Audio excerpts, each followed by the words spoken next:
जय हिंद। आज हम लोग बिहार पुलिस की नेक्स्ट सेशन को देखेंगे, है ना। अब एग्ज़ाम के काफ़ी नज़दीक समय आ गया है ना। तो हम लोग प्रैक्टिस सेट को फिर से देखेंगे और आप लोग कॉपी कलम लेकर बैठे, नोट डाउन कीजिए ताकि एग्ज़ाम के समय में रिवीजन करने में कोई दिक्कत ना हो। ठीक है, हम लोग चलते हैं पहले क्वेश्चन की ओर। ठीक है, देखिए पहला क्वेश्चन है कि भारत एक है, भारत एक खालिस्तान संघीय राज्य है, गणतंत्र राज्य है, राज्यों का संघ है, एकात्मक राज्य है। इसका राइट आंसर बतलाने का प्रयास कीजिएगा कि भारत एक क्या है ना। तो इसका राइट आंसर होगा कि भारत एक जाकर के राज्यों का क्या है, संघ है। भारत क्या है दोस्तों, राज्यों का है ना संघ है। भारत जाकर के राज्यों का क्या हो जाएगा, संघ हो जाएगा। भारत राज्यों का क्या हो जाएगा, संघ हो जाएगा। ऑप्शन नंबर सी, है ना। अनुच्छेद 1 में कहा गया है, अनुच्छेद कहाँ कहा गया है, अनुच्छेद 1 में कहा गया है कि भारत राज्यों का क्या है दोस्तों, संघ है। अनुच्छेद 1 में क्या कहा गया है कि भारत राज्यों का संघ है ना। क्लियर है बात को। अब संघीय ढांचा अगर देखें यहां पर कि संघीय ढांचा भारत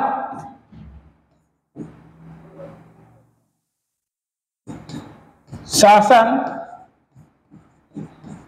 अधिनियम 1935 से लिया गया। कहेगा कि संघीय ढांचा है ना भारत शासन अधिनियम 1935 से लिया गया है ना। भारतीय शासन अधिनियम 1935 से लिया गया है। अगर इसमें और अगर हम लोग देखें दोस्तों, और भी क्वेश्चन अगर देखें तो एक डीडी बसु है, डीडी बसु ने कहे क्या, भारतीय संघ, भारतीय संघ जो है, भारतीय संघ एकात्मक और संघात्मक दोनों का मिश्रण है ना। यानी कि डीडी बसु ने बतलाया कि भारतीय जो संघ है वो एकात्मक और संघात्मक दोनों का मिश्रण है। यह किसने बतलाया, है ना, डीडी बसु ने, है ना। भीमराव अम्बेडकर बोलते हैं, है ना, भीमराव अम्बेडकर। ये कहते हैं क्या कि संविधान साधारण स्थिति, है ना, साधारण स्थिति को संघात्मक, है ना, संविधान के साधारण स्थिति को क्या बतला है ना, संघात्मक, और संविधान के असाधारण स्थिति को हाँ एकात्मक बतलाए हैं।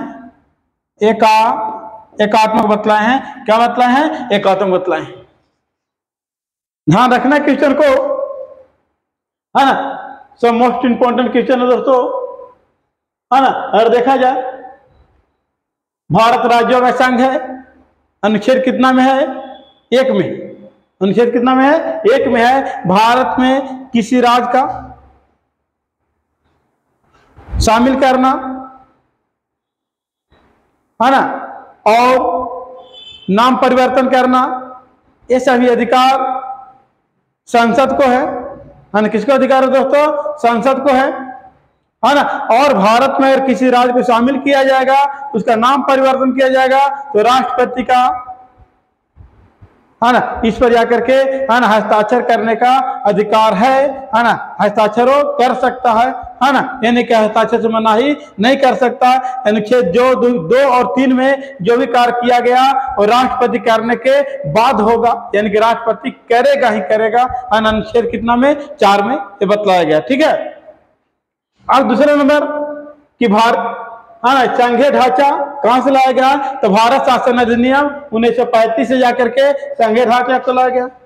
फिर अगर देखें कि डीडी बसु ने भारतीय संघ को क्या कहा, एकात्मक कहा और संघात्मक दोनों का क्या बोला गया है, मिश्रण बोला गया। कहेगा कि भारतीय संघ को एकात्मक और संघात्मक दोनों का मिश्रण किसने कहा, तो डीडी बसु ने कहा, ये हो गया। फिर जाकर के है ना भीमराव अंबेडकर जी ने, है ना, जिसे भारत के संविधान के जनक कहा जाता है ना, उन्होंने है ना संविधान के साधारण स्थिति को क्या बतलाए हैं, है ना संघात्मक बतलाए हैं, और संविधान के असाधारण स्थिति को क्या बतलाए हैं, एकात्मक बतलाए हैं। सारी बातों को ध्यान रखना दोस्तों, है ना। नेक्स्ट क्वेश्चन देखिएगा। नेक्स्ट क्वेश्चन है कि राज्यपाल की नियुक्ति किसके द्वारा की जाती है। ऑप्शन ए में प्रधानमंत्री, ऑप्शन बी में राष्ट्रपति, ऑप्शन सी में लोकसभा अध्यक्ष, ऑप्शन डी में इनमें से कोई नहीं। इसका राइट आंसर होगा राष्ट्रपति। क्या होगा दोस्तों, राष्ट्रपति, यानी कि राज्यपाल की नियुक्ति कौन करेंगे, राष्ट्रपति करेंगे। भारत के प्रत्येक राज्य का एक राज्यपाल होगा, या एक से अधिक राज्यों का एक राज्यपाल होगा। अनुच्छेद जाकर के 153 में कहा गया है कि भारत के प्रत्येक राज्य का क्या होगा, राज्यपाल होगा। हाँ, आगे हम बात करें कि राज्यपाल को शपथ आयु कितना होनी चाहिए, न्यूनतम आयु, न्यूनतम आयु जो होना चाहिए कितना होना चाहिए, 35 वर्ष होना चाहिए, है ना। कार्य पालिका का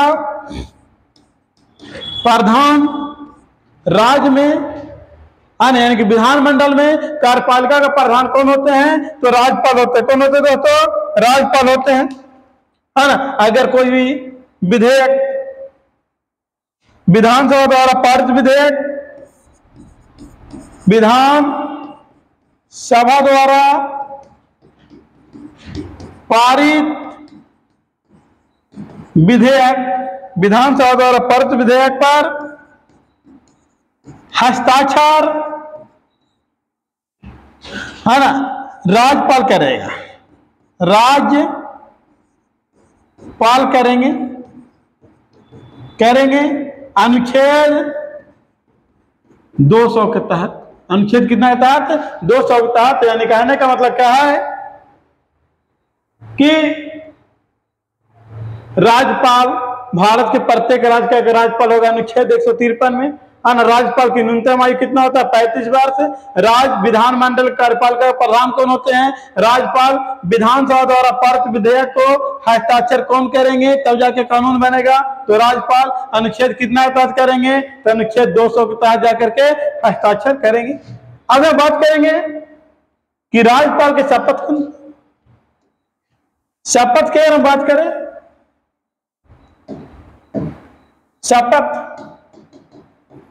शपथ के अगर बात करें तो शपथ दिलाएंगे जाकर के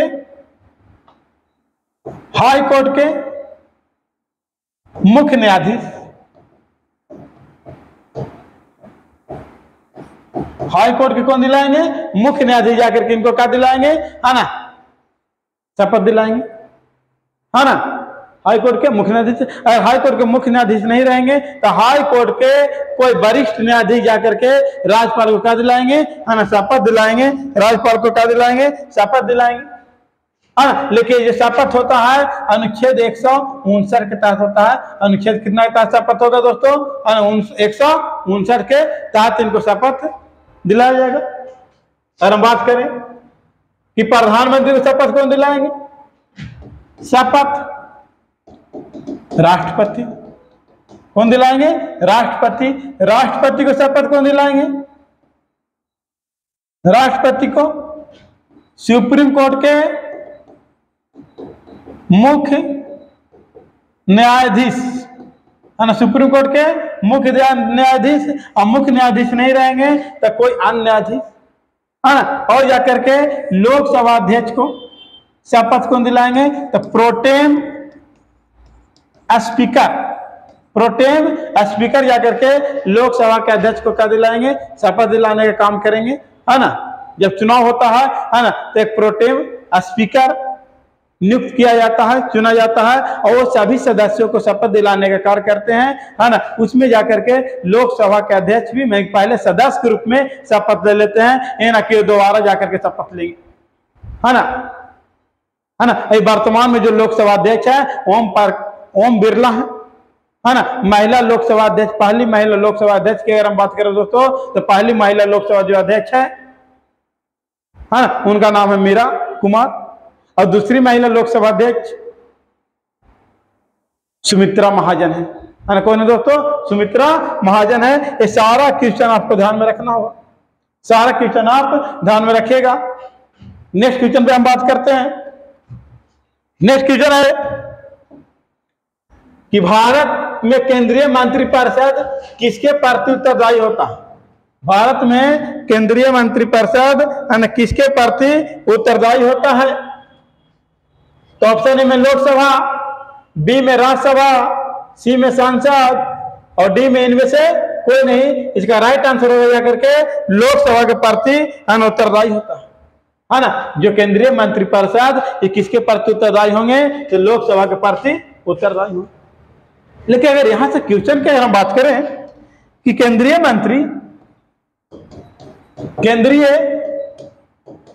मंत्री व्यक्तिगत रूप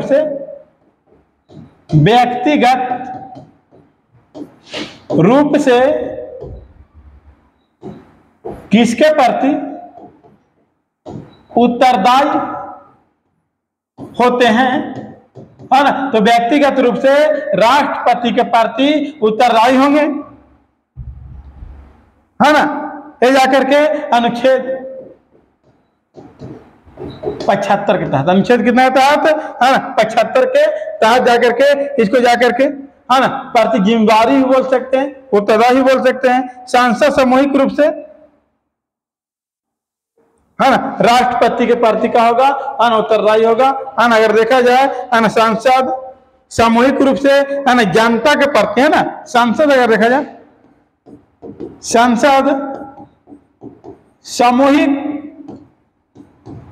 रूप से जनता के प्रति,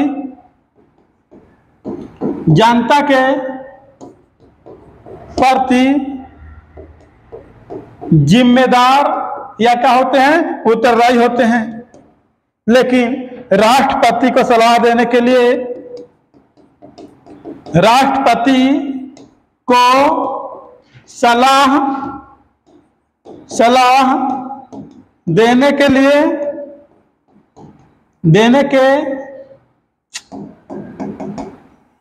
देने के लिए एक मंत्री परिषद होगा, जो जा करके, यानी कि राष्ट्रपति को सलाह देने के लिए एक क्या होगा, मंत्री परिषद होगा। अनुच्छेद कितना के तहत, अनुच्छेद 74 के तहत। और मंत्री परिषद का जो अध्यक्ष होते हैं, मंत्री परिषद का जो अध्यक्ष होंगे,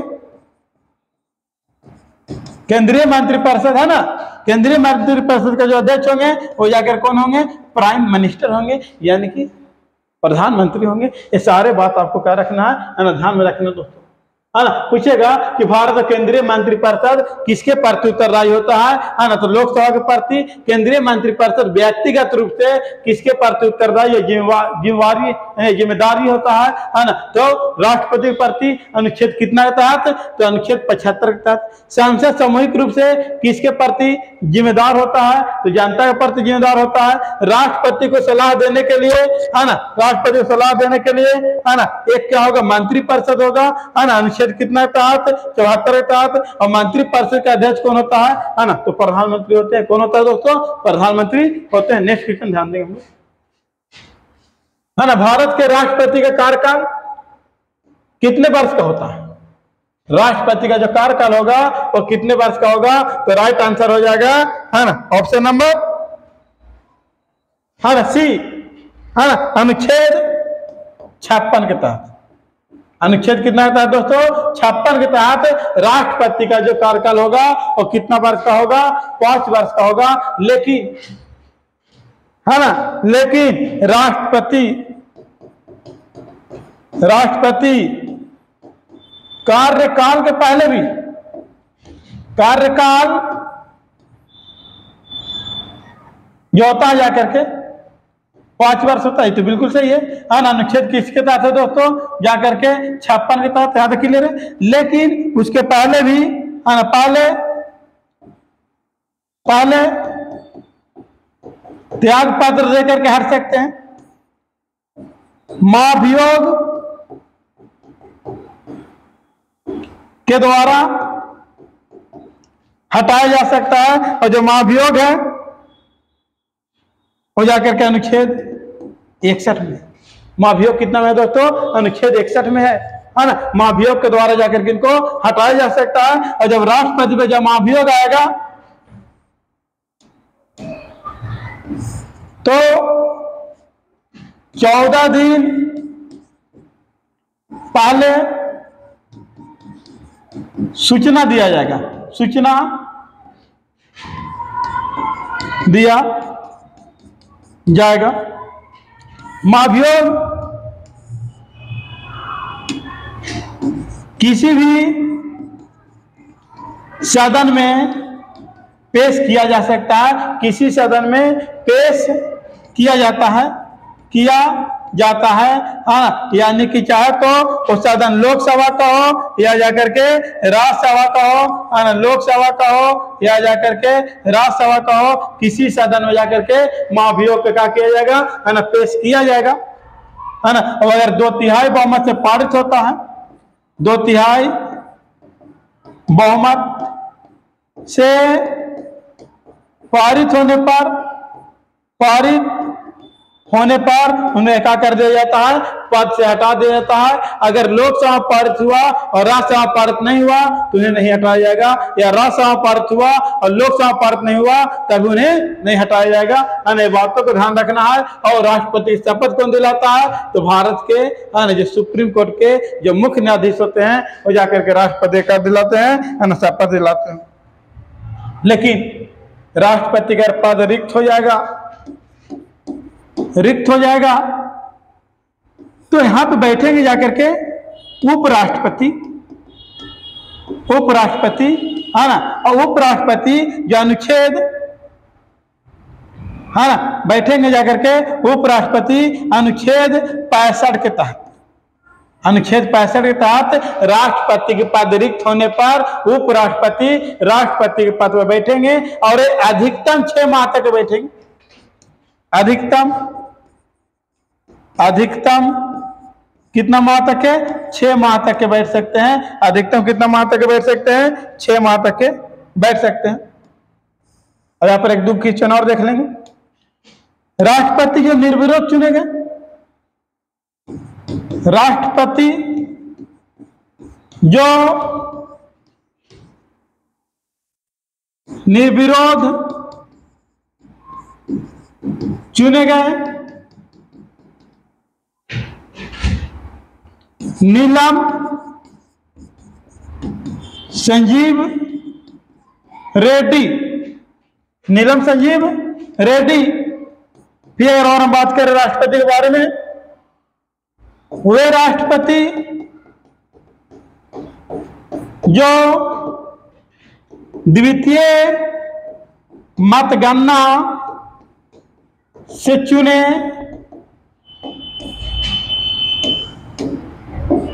गए हों, उनका नाम है जाकर के बीबी गिरी, है क्या नाम दोस्तों? बीबी गिरी, है ना। वे राष्ट्रपति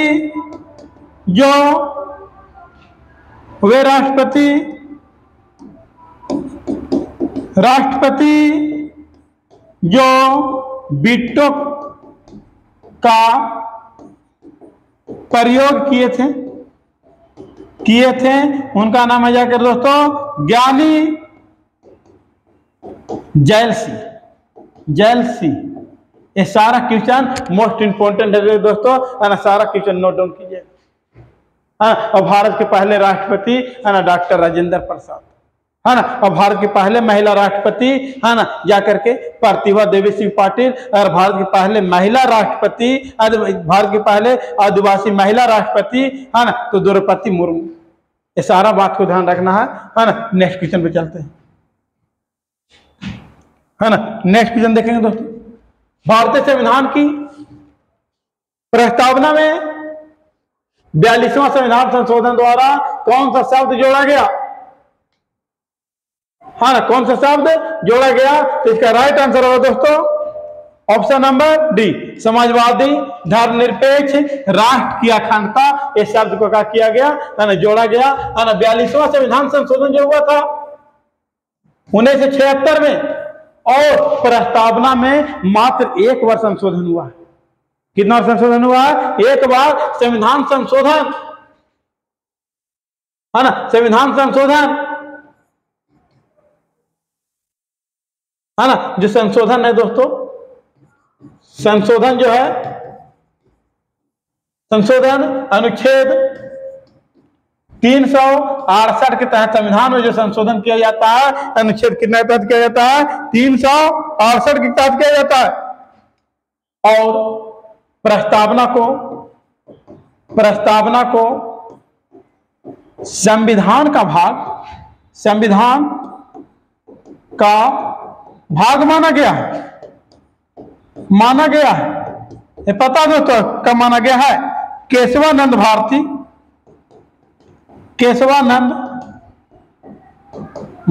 बनाम केरल राज्यवाद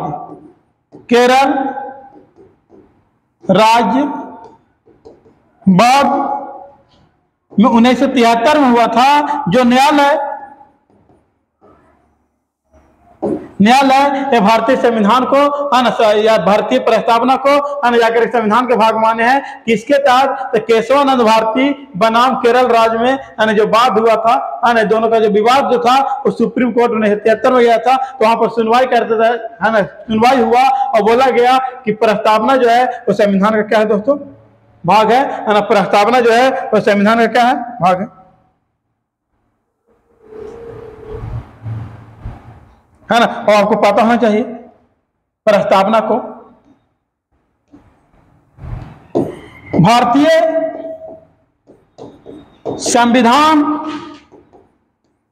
का आत्मा कहा गया है ना। भारतीय संविधान का क्या कहा गया है? आत्मा कहा गया है। किसे? तो प्रस्तावना को कहेगा।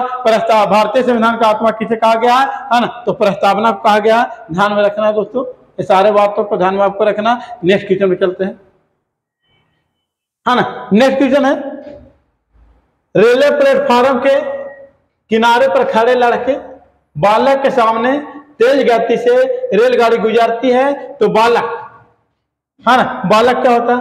पर कोई पर हो नहीं पाता, प्लेटफॉर्म पर गाड़ी से दूर जा गिरता है, गाड़ी की ओर गिरता है, गाड़ी की ओर या उससे दूर गिर सकता है, जो गाड़ी की चाल पर निर्भर करता है। गाड़ी की ओर या उससे दूर गिर सकता है, जो निर्भर करता है किसके ऊपर? नहीं, निर्भर करता है चाल पर, है ना। ये नहीं, राइट आंसर जिसको होगा दोस्तों ऑप्शन नंबर का हो जाएगा सी, गाड़ी की ओर जाकर गिरता है। किसकी ओर गिरता है ना? गाड़ी की ओर गिरता है। आपको पता होना चाहिए दोस्तों, है ना, आपको, है ना, पता होना चाहिए, है ना, कि रेलगाड़ी के आसपास जो दाब जो होता है वो क्या हो जाता है ना, रेलगाड़ी के आसपास दाब कम हो जाता है ना। जब दाब क्या हो जाता है दोस्तों, है ना, कम हो जाता है, और उसके आसपास के वायु कम जाने के कारण वायु दाब जो क्षेत्र होते हैं वो वायु दाब क्षेत्र की ओर तेजी से गमन करता है। और एक किस सिद्धांत पर होता है? अगर बोलेगा कि किस सिद्धांत पर रहता है, सिद्धांत की अगर बात करें, है ना, तो बर्नौली के सिद्धांत पर, बर्नौली के सिद्धांत पर होता है। किसके सिद्धांत पर होता है? तो बर्नौली के सिद्धांत पर। उसके आसपास में वायु दाब क्या हो जाते हैं? कम जाते हैं। वायु कम जाता है, वायु दाब के कारण क्या करता है? खींचने का, है ना, प्रयास करता है। ध्यान रखना कि गाड़ी की ओर क्या होता है ना, गिर सकता है नहीं। टेलीविजन के सिग्नल एक निश्चित दूरी के आगे के स्थानों पर असाधारण नहीं प्राप्त हो पाते हैं, क्योंकि है ना, क्यों असाधारण नहीं प्राप्त हो पाते हैं, है ना, तो पृथ्वी की वक्रता के कारण सिग्नल यही नहीं पहुंच पाता है ना, यानी कि पृथ्वी की वक्रता के कारण सिग्नल वहां पर क्या हो सकता है ना, नहीं पहुंच पाता है ना, सिग्नल वहां पर नहीं पहुंच पाता है। और जो सिग्नल नहीं पहुंच, जो आपको जाकर के टेलीविजन सिग्नल जो है दोस्तों, टेलीविजन सिग्नल जो है आवृत्ति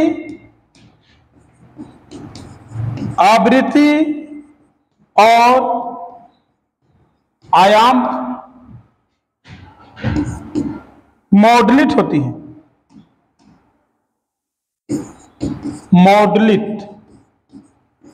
है, ना, यानी कि जो टेलीविजन का जो सिग्नल है ना, वो आवृत्ति और आयाम मॉड्यूलेट होती है ना। नेक्स्ट क्वेश्चन पर हम लोग क्या करेंगे दोस्तों, ध्यान देंगे।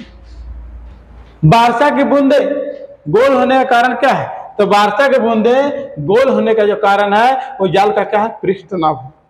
क्या है दोस्तों, है ना, पृष्ठ तनाव के कारण है ना वर्षा की बूंदे क्या हो जाती है ना, गोल हो जाती है। और पृष्ठ तनाव जो होता है ना, इसका एसआई जो मात्रक होगा ये न्यूटन, एसआई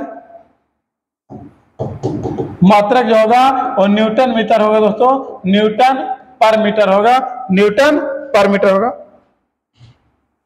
है ना। द्रव का ताप बढ़ने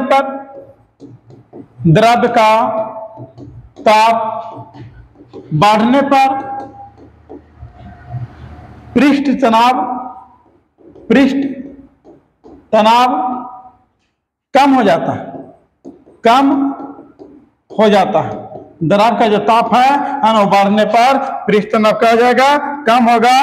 क्रांतिक ताप पर, एक और ध्यान रखेंगे, क्रांतिक ताप पर पृष्ठ तनाव शून्य होता है। बस इतना ही बात को ध्यान रखना है ना, कि क्रांतिक ताप पर पृष्ठ तनाव कैसा होता है दोस्तों, शून्य होता है।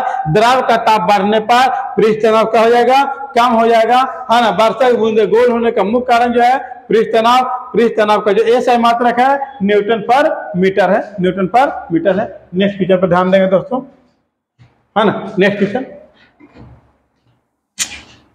मक्खी बहुत परेशान कर रहा है दोस्तों, चल ठीक है ना। जल की छोटी बूंदे द्वारा प्रकाश के खाली स्थान से इंद्रधनुष बनाती है ना, यानी कि जल के जो छोटी बूंदे द्वारा है ना प्रकाश की क्या बनाती है ना, जाकर के इंद्रधनुष बनाती है ना। तो इसका राइट आंसर जो होगा दोस्तों, है ना, क्या होगा, है ना, कि जल की छोटी बूंदे है ना प्रकाश के अपवर्तन, पूर्ण आंतरिक परावर्तन के द्वारा जाकर के इंद्रधनुष बनाती है ना। प्रकाश के अपवर्तन, जल की छोटी बूंदे है ना प्रकाश के अपवर्तन, प्रकाश के पूर्ण परावर्तन के तहत है ना जाकर के आंतरिक परावर्तन के तहत है ना इंद्रधनुष बनाने का कार्य करती है। अगर और इसमें देखें क्वेश्चन कि प्राथमिक इंद्रधनुष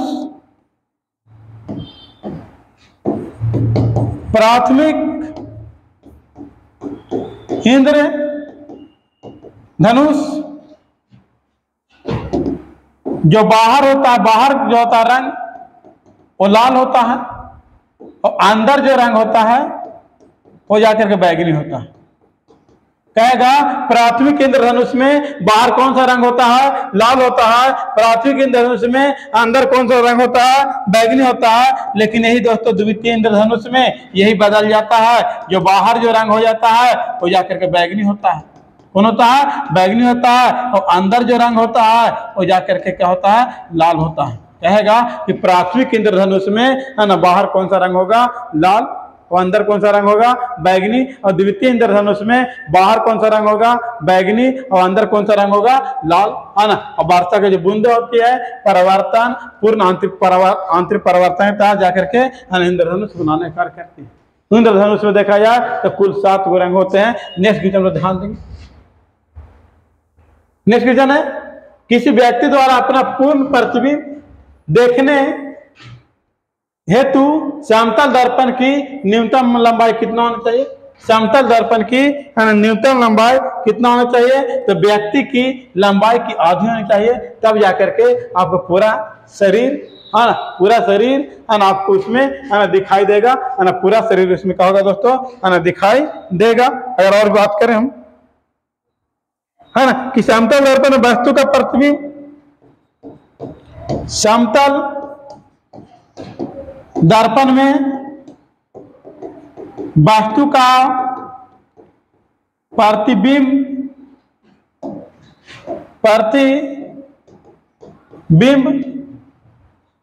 उतना ही पीछे बनता है, उतना ही पीछे बनता है जितना दूरी पर वस्तु रहता है, जितना दूरी पर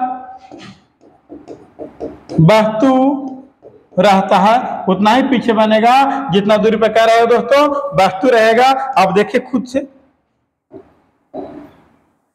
है ना, किए जाकर के समतल दर्पण है। अब मान लेते कि यहां पर से जो वस्तु रहेगा वो वस्तु रहेगा 10 मीटर दूरी पर का कोई वस्तु रहेगा, है ना 10 मीटर की दूरी पर कोई रहेगा वस्तु रहेगा, तो ये दर्पण में जो प्रतिबिंब बनेगा वो कितना दूर पीछे बनेगा, तो 10 मीटर ही जाकर के 10 मीटर है ना पीछे बनेगा जाकर के प्रतिबिंब, है ना 10 मीटर है ना पीछे प्रतिबिंब है ना बनने का कार्य करेगा। जितना पीछे रहेगा उतना ही, जितना दर्पण से जितना दूर पर वस्तु रहेगा उतना ही पीछे जाकर के क्या होगा, है ना प्रतिबिंब बनने का है ना कार्य करेगा, है ना। अगर समतल प्रतिबिंब देखें, जो प्रतिबिंब बनेगा समतल दर्पण पे, प्रतिबिंब जो बनेगा काल्पनिक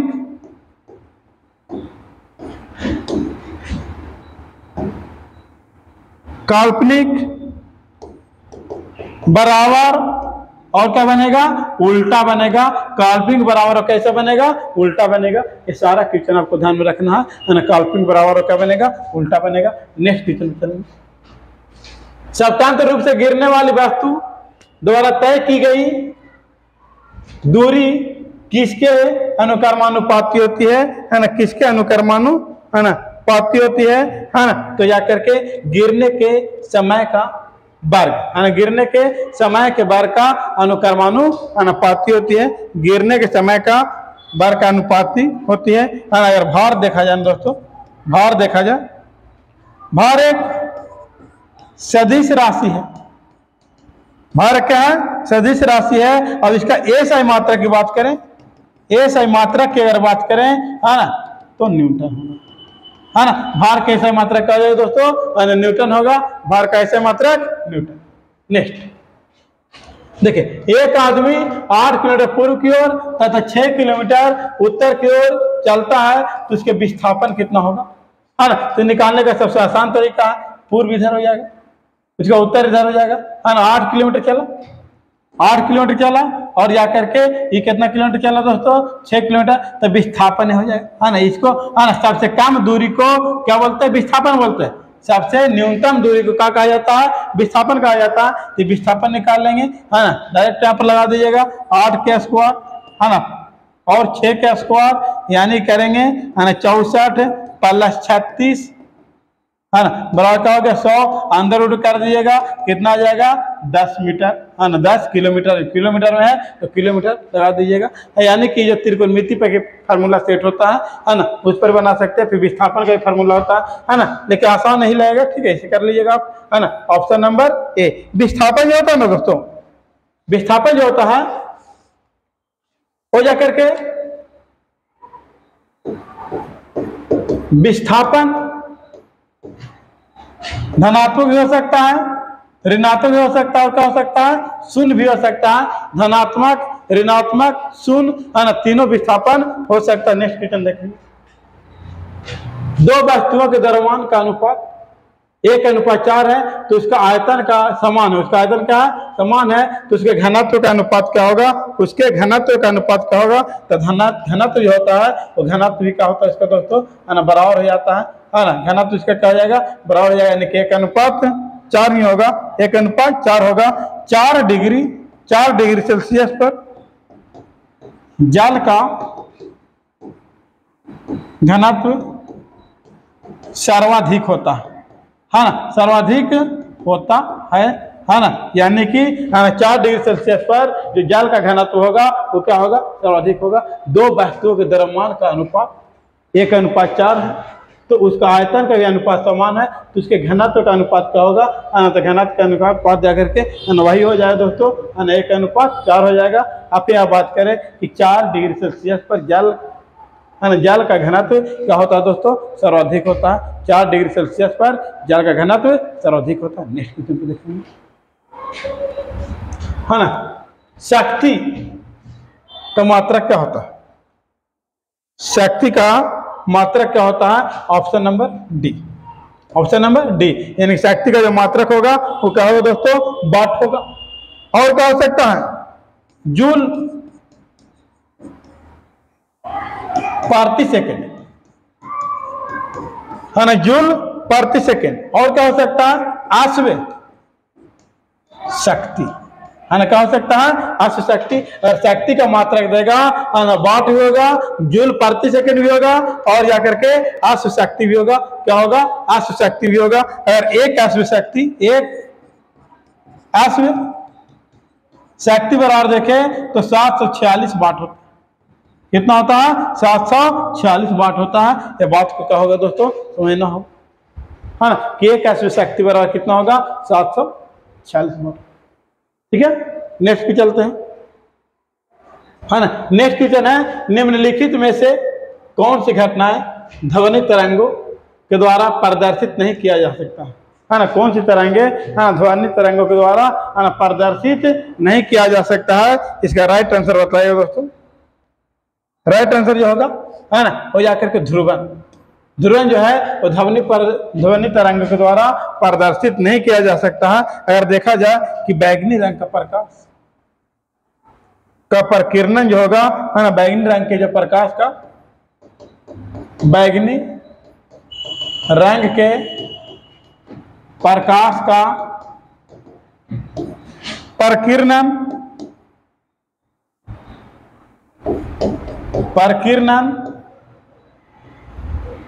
सबसे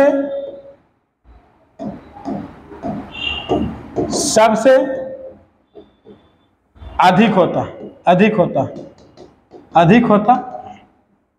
और अगर हम बात करें लाल रंग का प्रकाश का प्रकीर्णन सबसे क्या होता है, कम होता है ना, कम होता है ना। ये बात को समझिएगा, है ना, कि जो ध्वनि तरंग द्वारा प्रदर्शित नहीं किया जाएगा, वो कौन प्रदर्शित नहीं किया जाएगा, तो ध्रुवन प्रदर्शित नहीं किया जाएगा। बैगनी रंग का प्रकाश का प्रकीर्णन जो होता है वो सबसे अधिक होता है, और लाल रंग के जो प्रकाश का प्रकीर्णन होगा वो जाकर क्या होगा, सबसे कम होगा, है ना। ये सारा क्वेश्चन आप लोग ध्यान दीजिएगा। नेक्स्ट देखेंगे, सूरा से शुद्ध अल्कोहल किस प्रकार से प्राप्त किया जाता है। सूरा से शुद्ध अल्कोहल जो है वो किस प्रकार से प्राप्त किया जाता है, तो आसवन विधि के द्वारा जाकर के इसको, है ना, सूरा से भी शुद्ध, है ना, सूरा से शुद्ध अल्कोहल जो प्राप्त किया जाएगा वो किस विधि द्वारा किया जाएगा, तो आसवन विधि के द्वारा जाकर के प्रक्रिया किया जाएगा। ठीक है, नेक्स्ट देखेंगे, कुछ समय तक खुले में रख दिए जाने पर दूध में खट्टापन आ जाता है, जिसका कारण निम्नलिखित में से किसका बन जाता है, ना, किस कारण दूध में कहा जाता है खट्टापन आ जाता है, तो लैक्टिक अम्ल के कारण जाकर के, है ना, दूध में कहा जाता है दोस्तों, है ना, खट्टापन बन जाता है, लैक्टिक अम्ल, है ना। और लैक्टिक अम्ल जो है ना वो एक मोनोहाइड्रोक्सी अम्ल है। ये क्या है, मोनोहाइड्रोक्सी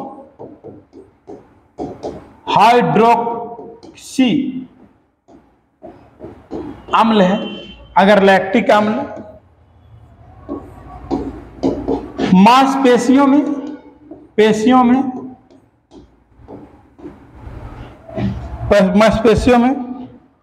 एकत्रित हो जाता है,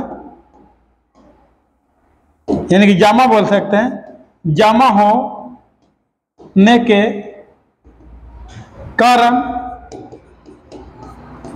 थकान महसूस होता है लैक्टिक अम्ल मांसपेशियां जमा होने के कारण क्या होता है, थकान महसूस होता है। और भी हम क्वेश्चन देखें तो देख लेंगे। सेब, सेब में कौन सा अम्ल पाया जाता है? मैलिक अम्ल। सेब में कौन सा अम्ल पाया जाएगा? मैलिक अम्ल। सिरका में कौन सा अम्ल पाया जाएगा? अचार में कौन सा अम्ल पाया जाएगा? है ना, तो एसिटिक अम्ल पाया जाएगा, एसिटिक अम्ल पाया जाएगा। टमाटर में कौन सा अम्ल पाया जाएगा? तो ऑक्जेलिक, ऑक्जेलिक अम्ल पाया जाएगा, ऑक्जेलिक अम्ल पाया जाएगा।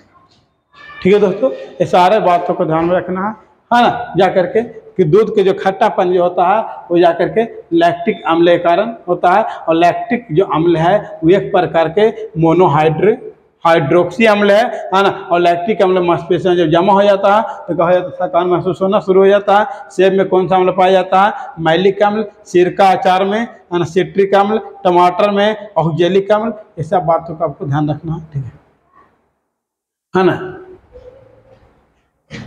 कांच लिखा हुआ दोस्तों, क्या कांच, क्या लिखा हुआ? कांच। कांच के फ्लास्क में भरे द्रव के द्रव्यमान को गर्म करने पर क्या होगा?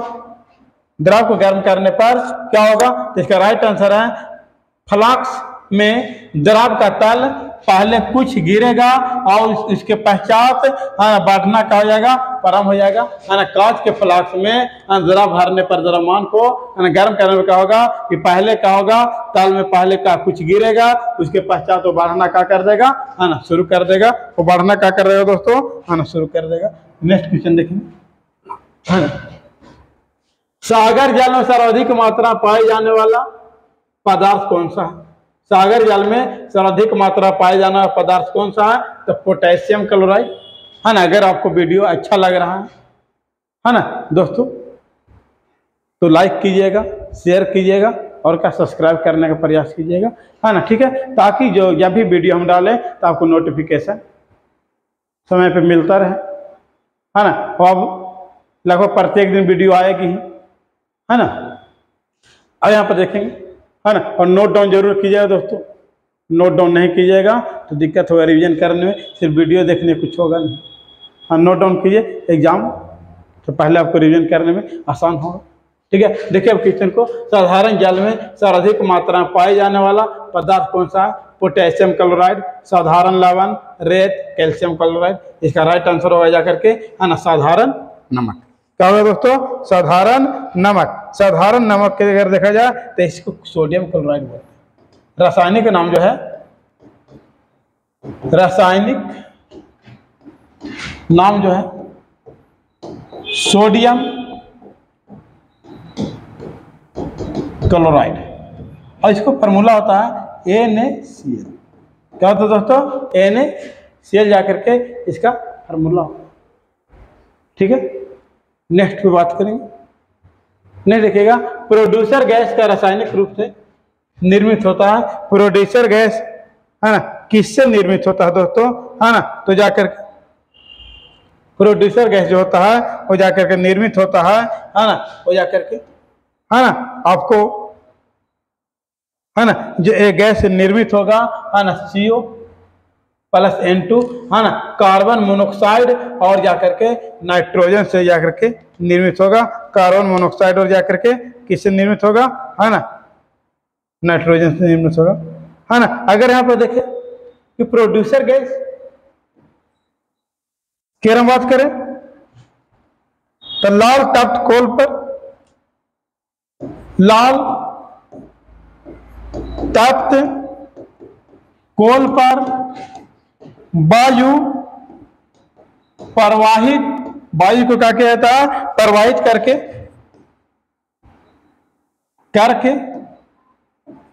करके बनाया जाता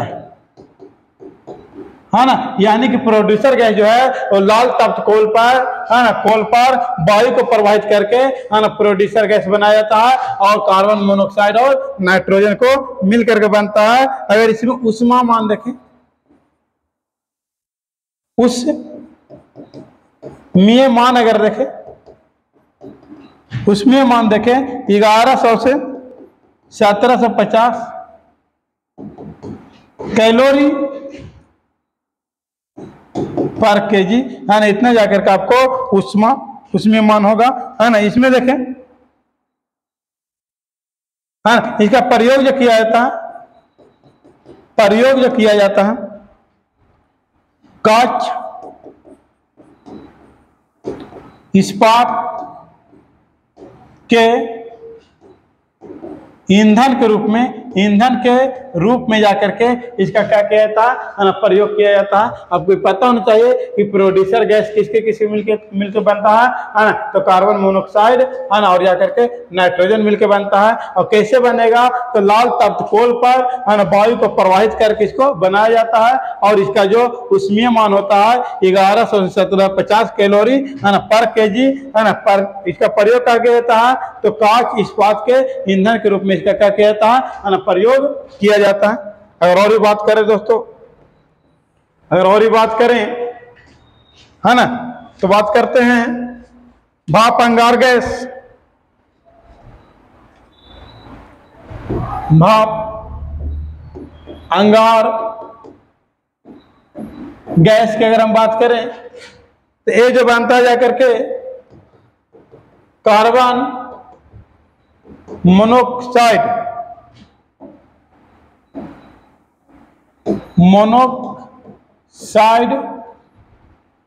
plus hydrogen, carbon monoxide plus hydrogen, यानी कि CO प्लस H2 मिल करके भाप अंगार गैस बनता है। क्या बनता है दोस्तों, भाप अंगार गैस बनता है। और हम बात कर लें, वायु अंगार गैस।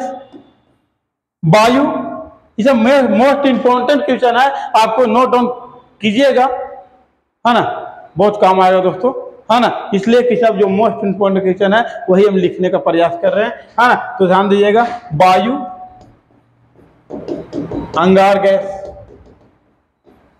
अंगार गैस, इसमें क्या होता है,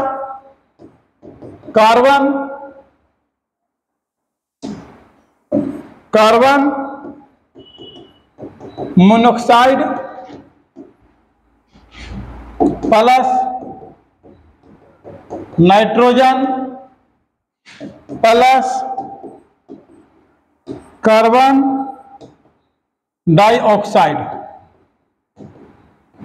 है ना। ये सारे चीज करके इसमें जाकर कार्बन मोनोऑक्साइड जो होता है वो 32% होता है, और नाइट्रोजन जो होता है वो 65%, बाकी शेष जाकर के ये गैस रहता है ना, कार्बन डाइऑक्साइड। ये सारा क्वेश्चन आपको, है ना, ध्यान में रखना होगा दोस्तों, है ना, कि हाँ कौन सा गैस, है ना, वायु अंगार गैस, भाप अंगार गैस किससे मिलकर बनेगा, तो कार्बन मोनोऑक्साइड और हाइड्रोजन से मिलकर बनेगा, है ना। वायु अंगार गैस, है ना, कार्बन मोनोऑक्साइड, नाइट्रोजन और कार्बन डाइऑक्साइड से मिलकर बनेगा, है ना। अगर और हम बात करें दोस्तों, है ना, है ना, यहाँ पर देखिएगा आप, है ना, कि प्रोड्यूसर गैस,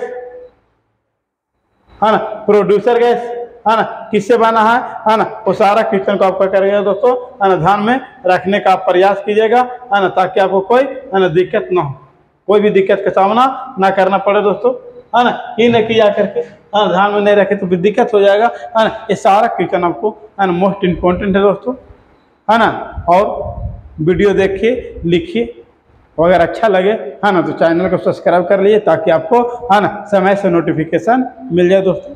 ठीक है, जय हिंद।